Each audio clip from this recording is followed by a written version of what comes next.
E a gente tem mais, no máximo, 15 minutos, porque senão vai ficar muito tarde. E eu não quero que as pessoas deixem de ir lá na Brela comer o lanchinho que a gente preparou, tá bom? Oi, a respeito do bottom. A pergunta dela é se há diferença do manejo de sonda e de bottom. É assim, a sonda, se vocês observarem, ela tem um calibre grande, essa sonda é de 20, mas a sonda que nós pedimos para os pacientes é de 24 pool, que é uma sonda mais grossa do que essa, para facilitar a infusão de dieta caseira, né? O bottom tem o mesmo diâmetro de sonda. Qual é a grande diferença entre a sonda e o bottom? Primeiro, a sonda tem que ficar uma boa parte exteriorizada, né? Então vocês vão ver que as pessoas que têm gastrostomia têm alguma coisa mais ou menos deste tamanho exteriorizado. Então ela fica para o lado de fora realmente e incomoda alguns indivíduos, né? O bottom, ele fica no nível da pele, nós brincamos que parece o pino do peru da sadia. Então é um pino na barriga, né? Fica um pino bem no nível da pele, que não traz o desconforto da sonda estar exteriorizada. Só que o bottom tem um empecilho que eu julgo razoavelmente importante para você optar por ele. Ele depende, toda vez que vai alimentar, da conexão, de uma conexão que é o encaixe macho e fêmea. Então ele você encaixa, quando você tira ele fecha. O que acontece? Nos indivíduos que usam só esta via de nutrição, você vai ter que manejar esse bottom várias vezes por dia. Se fizer infusão, por exemplo, a cada 3 horas, pelo menos 6 vezes ao dia vai ter que conectar e desconectar, né? Então, esta conexão muitas vezes leva a vazamento. O bottom começa a vazar. Então, este é um empecilho. O segundo empecilho está relacionado a custo. Os indivíduos que não têm o subsídio por planos de saúde, por seguros de saúde, que vão adquirir o bottom custa 3 vezes mais do que a sonda. Então, o custo seria um segundo quesito. E o terceiro quesito, ele dura menos. A durabilidade do bottom são de 6 a 8 meses. E uma sonda bem cuidada, como nós já vimos no ambulatório, né, Virgínia? Chega a durar 1 ano e meio, 2. Tá? Então aí é uma questão de bem-estar, principalmente de social, estético. Se a pessoa se sente incomodada com a sonda, não necessariamente você tem que trocar a sonda por bottom. É só uma questão estética. Tá bom? Pois não. Patrícia, só mais uma perguntinha. Em relação à higienização do equipo e do frasco da dieta, você tinha falado que o recomendado seria descartar no fim do dia, né? Tudo. Usar um por dia, um novo, né? Porque lá em São Carlos, nós recebemos uma orientação para tentar reutilizar o equipo e o frasco. Então, nós temos feito cada 2 dias e eu queria saber de você se isso é possível e, assim, como fazer, né? A gente põe um pouquinho de detergente neutro e enxágua bem. Qual seria o procedimento? E a outra pergunta para a doutora Cari, em seguida, seria em relação ao Reluzol, doutora Cari. Que eu fiquei sabendo que, às vezes, a longo prazo, o Reluzol pode levar a disfunções hepáticas, né? Tanto que os médicos têm orientado da gente fazer as transaminases, né? O que a senhora acha disso? Se realmente o senhor tem observado na sua prática clínica, se tem tido alterações das transaminases? Obrigada. Bom, o que eu tenho para dizer a respeito do frasco e do equipe é assim. Eu não sei, as pessoas que... Desculpa, eu preciso ser franca, né? É assim. Os convênios, os planos de saúde, trabalham com insumos controlados para os indivíduos nos domicílios. Então, existe uma regulamentação da Anvisa de que produtos descartáveis deveriam ser utilizados e desprezados. Isso é regulamentação Anvisa. Então, como o frasco e o equipo são descartáveis, por legislação, você teria que usar um frasco e um equipo por dieta. Então, você teria que usar 6 frascos e 6 equipos por dia. Isso é quase que inviável, né? Alguns home cares fazem isso seriamente, porque isso está escrito na Anvisa, na regulação, na resolução 63. Tá? Nos indivíduos que optam por fazer infusão com frasco e equipo e vão corromper essa resolução, porque está no seu domicílio e a resolução não é uma coisa domiciliar, é uma coisa unificada, você deveria usar um frasco e um equipo por dia. Ao final do dia teria que desprezar. Entre as utilizações, você precisa lavar com detergente neutro, depois você precisa emborcar numa solução sanitizante, que seria colocar água, a solução sanitizante, colocar o frasco e passar pelo equipo este líquido, e deixar por 15 minutos e não enxaguar. Tá? Deixa 15 minutos, não enxágua, coloca num recipiente fechado e põe na geladeira. Né? Então, se você pensar em todo este trâmite ao longo do dia, é melhor você infundir com seringa, que você lava com detergente, coloca numa solução e ela está pronta para o uso. Mas se for usar frasco e equipo, esse é o correto. Uma solução sanitizante de hipoclorito ou Sanisupra, hidroesteril, os supermercados vendem, você faz a solução uma vez ao dia, também tem que fazer a solução todos os dias, e guardar sob refrigeração. Em relação ao Riluzol, o Riluzol ainda é a única medicação que tem uma comprovação de efeito na esclerose lateral amiotrófica. Embora outras tantas tivessem sido testadas dentro daquela cascata que foi colocada, não apareceu nenhuma ainda medicação que pudesse mudar a história natural da doença. Tem um problema do Riluzol, que é exatamente esse da parte hepática, que já foi visto na época da utilização inicial dele, e nos nossos pacientes também observamos, em poucos pacientes, mas tem, um aumento da transaminase. Tanto que a recomendação é fazer o exame de transaminases TGO e TGP no começo mensalmente, e depois, se não mostra nenhum efeito, cada 3 meses. Se transaminases aumentadas, interrupção do tratamento. Aquela situação de, não, mas o medicamento são 2 comprimidos ao dia. Se eu passar para 1, não tem trabalho clínico feito com 1, que mostra eficácia. Portanto, são 2 ou nada. Essa é a orientação que é dada. Se mostrar aumento, para. Gostaria de fazer uma pergunta para a Virgínia, que foi colocada aqui. Ela mostrou que a melhor dieta é aquela dieta multicolorida, né, que pode colocar 2 de cada uma, não sei o que mais. É possível pegar tudo aquilo lá, 2 de cada uma daquelas cores, bater e infundir? É a melhor forma ou tem uma forma melhor para bater e infundir?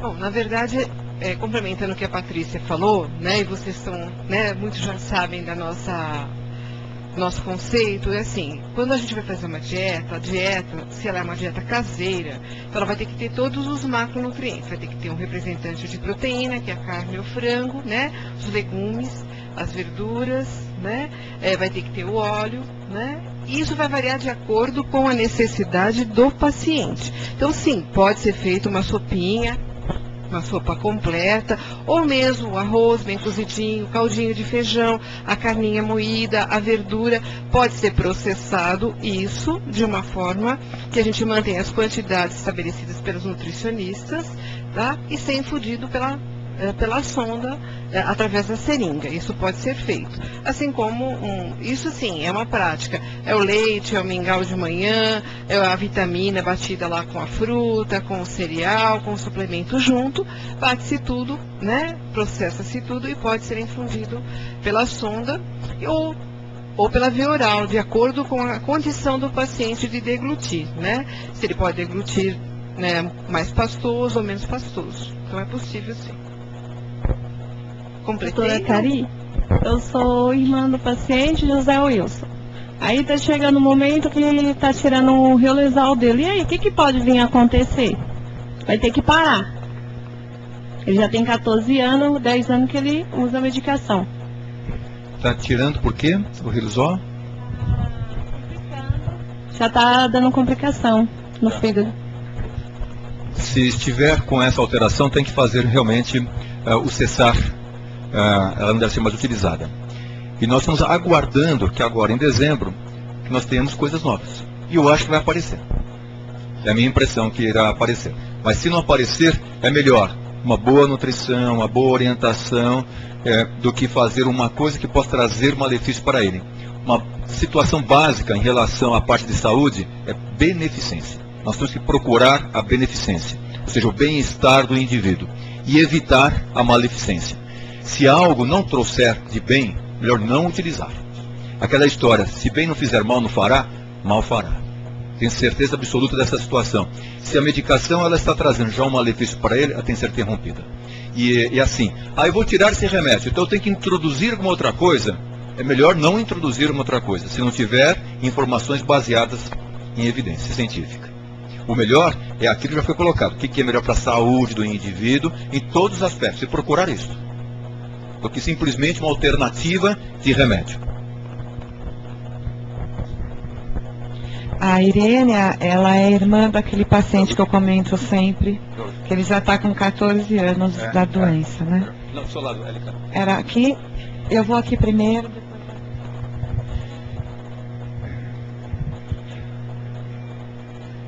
Patrícia, meu nome é Cecílio. Prazer. Eu gostaria de saber com relação a via seringa, se tem um tempo, Quanto tempo infunde a enquanto dieta? ele se infunde a dieta, né? Se tem que ser meio lento, qual o tempo, a duração de acordo com os ml. E outra coisa, você falou, daqui a 3 meses, a minha mãe fez a gastrostomia agora na segunda-feira. Daqui a 3 meses tem que trocar? Não, é assim. Talvez eu não tenha me expressado bem. Quanto à infusão da dieta com seringa, o que você deve fazer, lógico, respeitando o volume, né? Então vamos imaginar que você vai infundir algo em torno de 300 ml, né? Quando você começar a infusão, você deve fazer isso em torno de 20 a 30 minutos. Né? Você deve fazer lentamente. Então senta-se ao lado dela. As seringas são de 60 ml. Vocês vão ver lá fora. Existe seringa de 20, existe seringa de 60. E agora foi lançada uma seringa de 50 ml. Muito interessante, né? É nova no mercado. Para facilitar, porque essa quebra 60 ml é um número difícil de manejar. Então foi feita a seringa de 50. E você deve infundir. Então vamos supor, se ela vai receber 300 ml, 5 seringas, seriam 5 seringas de 60 ml, que você levasse em torno de 5 minutos em cada seringa. Então infunde um pouco, para um pouco, observa como ela fica. Depois que ela se adaptou à infusão, você pode fazer isso de 15 a 20 minutos. Você pode diminuir o tempo, que não pode fazer assim. Isso não pode. O que você faz com pressão, sem levar em consideração o tempo, é a água. Aí nós precisamos, já acabou de infundir a dieta, faz uma seringa de água com força e rápida. Que o intuito é lavar o pertuito. Rápida, tá bom? Com ela bem sentada, bem posicionada. Pois não. Não, para hidratação é lenta. A lavagem da sonda com água é que é rápida. Se você for fazer um suco à tarde, por exemplo, você vai devagar. Se você for fazer uma água de coco, você vai devagar. Essa água com pressão e rápida é para lavar a sonda após a infusão. A troca. A sonda de gastrostomia só se troca quando deteriora, que o nutricionista vai acompanhando e vê que a sonda está deteriorada com risco de perfuração, tá?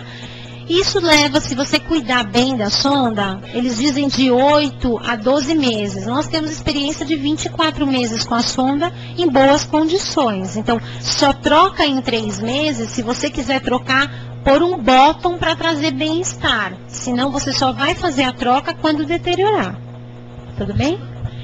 Patrícia, meu nome é Dirce e eu sou esposa de Gilberto Prodóximo, que fez uma traqueostomia. Eu não sei se é para você ou seria para a doutora Cari, mas vamos lá. E nós optamos para usar a válvula fonética. Tá? O que você tem a me falar sobre assim, contra, a favor da válvula? Às vezes dá um medo, uma sensação de insegurança. Bom, eu vou tentar lhe ajudar. Nós temos aqui um colega de válvula ali, né? Quanto tempo que eu não te vejo, tudo bem? Nosso colega ali está com válvula, ele estava falando até agora, faladeiro que só, né? Talvez ele possa nos dizer o que ele pensa disso, mas o que eu tenho para te dizer a respeito da válvula de fala é assim, o grande problema da traqueostomia quando o paciente se comunica por via oral, é a perda da fala. Né? E eu tive a oportunidade num desses congressos fora do país sobre esclerose, em que uma psicóloga fez um comentário e trouxe um trabalho que me trouxe uma sensação muito importante de conceitos de tratamento, que ela disse assim, que os pacientes referem que a evolução da doença, o indivíduo vai se adaptando a cada etapa que vai acontecendo. Mas a perda da comunicação é a pior delas. Quando eu perco a capacidade de me expressar. Então, a perda da capacidade de expressão é um grande medo desses indivíduos. E nós que estamos tão preocupados com a nutrição, com a evolução clínica, muitas vezes não levamos isso tão em consideração, mas isso é uma coisa muito importante, né? Então, se traqueostomizou, falar não vai dar porque tem perda de escape de ar. Então, a válvula de fala vai garantir a comunicação oral dele, né? E essa fase de adaptação é difícil mesmo, porque quando põe a válvula, a pressão fica um pouco maior e talvez ele possa nos dizer a respeito disso, tá? Você consegue falar mais alto? Olha. O microfone é móvel? LK, leva o microfone para ele falar. Não, o paciente vai responder, ela quer saber da válvula de fala. Ele vai poder responder para você, tá, Diz? O que você tem a nos dizer a respeito disso? Bom dia a todos. Meu nome é Maurílio, 51 anos, 6 meses e 6 anos e meio da patologia. 1 ano e meio de gasto e a válvula, o equipo, o meu microfone de pescoço que eu costumo brincar. Eu digo que eu tive uma anemia, desculpe, fugiu o nome agora, quem abriu, mãe, que causou a pneumonia. Eu tive uma pneumonia muito forte, usava a máscara e optamos pela gasto e uma semana depois desculpe, primeiro pela tráqueo e segundo pela gastro. Fiquei 28 dias internado, isso que deu um edema pulmonar. O que eu digo é que a máscara não dava mais conta de suprir a minha necessidade de ar e estava deformando todo o meu rosto, que você tem que usar ela bem apertada para que não haja saída de ar para outras vias. Então, eu recomendo que faça. A única decepção que eu tive é que eu achei que eu ia ficar algumas horas sem o uso da TAC. Pelo contrário, eu uso 24 horas. Tenho 2 BiPAP em casa, porque BiPAP é uma máquina. Se ele falhar, eu falho junto. Eu vou junto com ela. Então consegui 2 BiPAPs, mas na situação que estava com a máscara, não dava mais. Eu já usava máscara há 4 anos, principalmente na posição horizontal. Sentado, tudo bem. Mas quando eu peguei a pneumonia, não tive outra opção senão me internar no HC. E optamos pela tráqueo, eu acho vantajosa. Só que tem uma questão. Eu gosto de falar pouco, mas o meu pouco é muito. É isso mesmo, ótimo.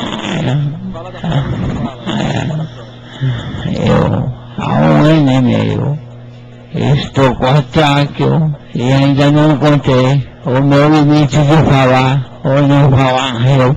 Eu falo mesmo.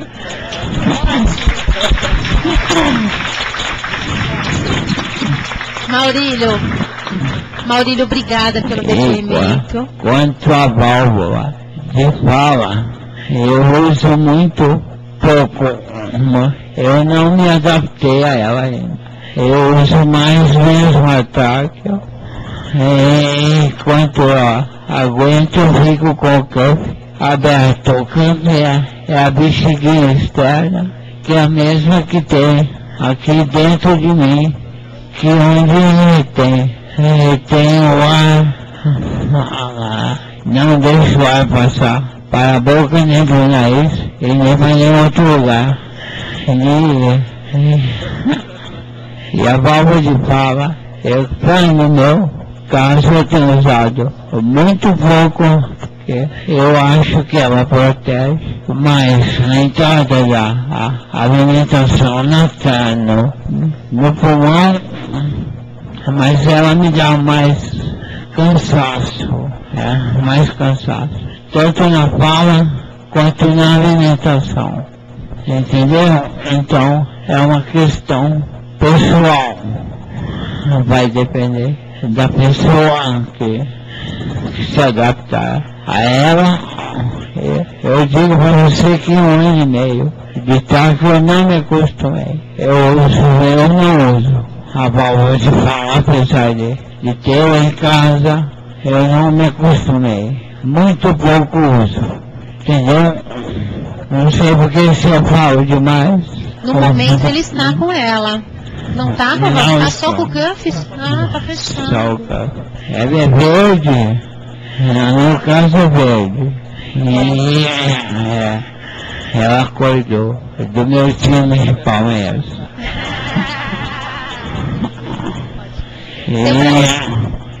E aproveitando que eu tô falando, Patrícia, você cuidou muito tempo de mim. E hoje eu tenho ido no HC, tem toda a equipe lá, fono, nutri, é pneumo, é tórax, é neurologista, é tudo que eu estou indo lá, é todo remédio para o ar, e eles cortaram minha alimentação pela metade por falta de verba do nosso amigo sem dedo lá, entendeu? Então eu corro, até hoje não precisei de correr atrás de mais, porque eu ainda me alimento via oral. Abuso, como tudo, estou com infecção, é muito boa. Um dia verde, cuido do meu Palmeiras, outro dia amarela, cuido da nossa seleção, e outro dia branca. E apesar da doutora Vânia que me acompanha, a doutora Vânia, psicóloga aqui da Bela, ela vai um dia por semana da minha casa, um amor de pessoa, uma pessoa maravilhosa. Fugindo um pouco do assunto, mas digo que vai voltando a válvula, é individual, é um caso que é caso a caso. Conheço pessoas que se dão muito bem com ela, não a ela, é ela, mas a ela, a válvula de fala. E no meu caso, eu não me acostumei. Tá? Então é um caso individual. Eu gostaria, já que me colocaram o microfone em minha boca, de fazer uma pergunta para você. Eu tenho uma questão intestinal. Eu um dia como demais, via outro dia não quero nada, e vai tudo dieta. Então o intestino fica lá. Esse cara não sabe o que quer. Uma vez joga comida, outra vez joga dieta. E eu tenho dificuldade. Eu, por exemplo, hoje estou no 3º dia que não faço nada de evacuação. Tem dia que a barriga realmente fica distendida, desconfortável, aí eu forço e haja hemorroida para aguentar. Bom. Entendeu? Aí eu consigo. Alô, câmbio. Eu consigo limpar. Tem hora que me dá muita diarreia. E tem dia que eu fico na minha cama hospitalar, em casa, com muita vontade de evacuar. Vou ao banheiro, ou mesmo eu, hoje não tenho mais confiança em não usar fralda, uso 24 horas, não tenho vergonha de falar, não tenho vergonha de usar, mas eu queria saber isso, essa confusão que eu causo no intestino, é de um dia comer muito, e comida em outro dia não comi nada, outro dia eu tô, por exemplo, amando da tua banha, da minha enfermeira, da minha mulher, da minha filha, do meu filho, para de comer. Eu já tive uma infecção na secreção muito forte e estou tendo novamente. Então, por exemplo, de quarta-feira que eu estou tomando, só dietão, não me deu nem um cafezinho para tomar, me proibiu. E eu fiquei meio chateado, porque eu vou comer. Deixa eu tentar responder a sua pergunta. Então é isso que eu gostaria de saber se é isso, essa confusão que eu estou causando ao intestino, que me deixa dessa maneira. Muito obrigado a todos. Imagina. Obrigada a você. Bom, nós que agradecemos, acho que eu agradeço aqui em nome de todo mundo o teu depoimento. É um prazer te ver e saber que você está tão bem, né? Então, acho que a questão da válvula de fala é isso mesmo, é individual. E a sensação que dá é de fechar um pouco a entrada do ar e dificulta o uso. Mas é como ele colocou, é individual, vai ter que começar adaptando. Em relação ao intestino, as alterações do padrão alimentar podem trazer alterações intestinais, nós sabemos disso. Quando você ingere mais fibra, o intestino funciona melhor. Quando você exagera em gordura, você tem mais diarreia. Então, essa oscilação da alimentação pode, mas não é o único fator que possa te trazer esse descontrole intestinal. Precisaria ver o que você está alimentando para poder mensurar isso com um pouco mais de precisão. Tá? Mais alguma pergunta? Pois não. Patrícia, meu nome é Luiz, meu pai é portador de ela há 3 anos. A gente mora em Goiânia e... Bom, ele tá com gastro há 1 ano e meio e há 1 ano com tráqueo. E eu não sei se a pergunta, acho que serve um pouco para você e para o doutor Acari, só que eu acho que o seu Maurílio já respondeu um pouquinho dela também. É que meu pai insiste na alimentação via oral, até pelo prazer mesmo, do gosto, de tudo. E a gente, conversando com alguns médicos lá, alguns disseram que com cuidado não teria problema, outros foram taxativos e proibiram. A gente não tem certeza disso, mas eu queria saber se realmente pode ou não pode, porque eu tenho notado que às vezes eu vou aspirar e vem alguma coisa do que ele se alimentou. Normalmente bolacha, alguma coisa, eu noto que vem junto na aspiração. Qual o risco disso e se realmente é taxativo? Não pode. Com gastro e tráqueo não pode comer nada via oral. Ótima sua pergunta. Faz muita diferença ter só gastrostomia e ter gastrostomia e traqueostomia. Faz diferença para a alimentação oral. Por quê? O indivíduo que tem traqueostomia, para manter a traqueostomia na posição, ele tem um cuff, que é uma bolsinha insuflada de ar. O correto para você alimentar teria que desinsuflar o cuff um pouco para poder alimentar por via oral. Só que o problema de insufla cuff e desinsufla cuff são 2. Você pode perder, a traqueostomia pode sair, ou você pode fazer uma coisa chamada traqueomalácia, que é uma alteração da parede da traqueia, porque uma hora insufla demais, uma hora insufla de menos. Então, alimentar por via oral com traqueostomia precisa de uma orientação muito importante de fonoaudióloga. O melhor seria só alimentar via oral assistido pela fonoaudióloga. Por quê? Você daria por via oral e ela faria uma ausculta cervical. Ela coloca um esteto aqui e vai observar se ele tem algum burburinho que possa dizer que tem alimento supraglótico. Quando você aspira e vem alimento, é porque a corda vocal, que não tem mais força para fechar, fica aberta e o alimento escorre para a traqueia. Tá? Então, há sim o risco de broncoaspiração, há risco de broncoaspiração silente, que nós nem percebemos, Há risco de broncoaspiração maciça, em que o indivíduo tem sintoma, então fica cianótico, aquela coisa toda. Então, risco tem, tá? Dizer para você pode ou não pode é difícil. Precisaria de uma avaliação da fonoaudióloga. Do jeito que você está me dizendo, eu diria não faça. Tá? Só que aí você esbarra na questão prazer do paciente, né?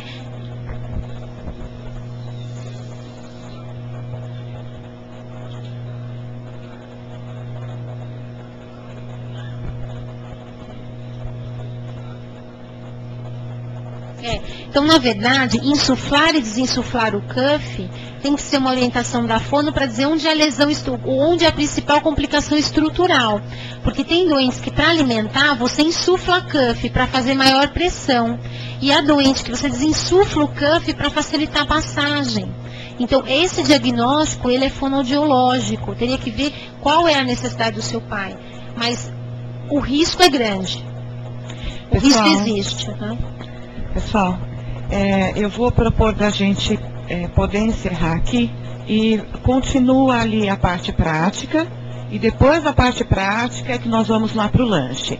Então, antes de encerrar efetivamente aqui, vocês podem também, quem ainda ficou com dúvidas, ou com a doutora Cari, ou com a Patrícia, ou qualquer outra dúvida, depois manda um e-mail para abrela@abrela.org.br e nós encaminhamos os e-mails e as pessoas respondem para vocês.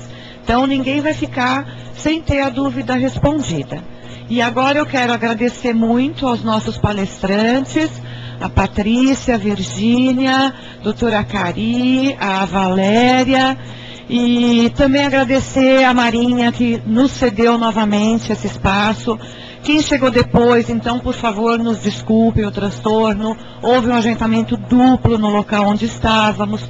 Por isso foi dada preferência para a pessoa que agendou antes de nós. E aí, nós fomos avisados disso somente agora, na terça-feira.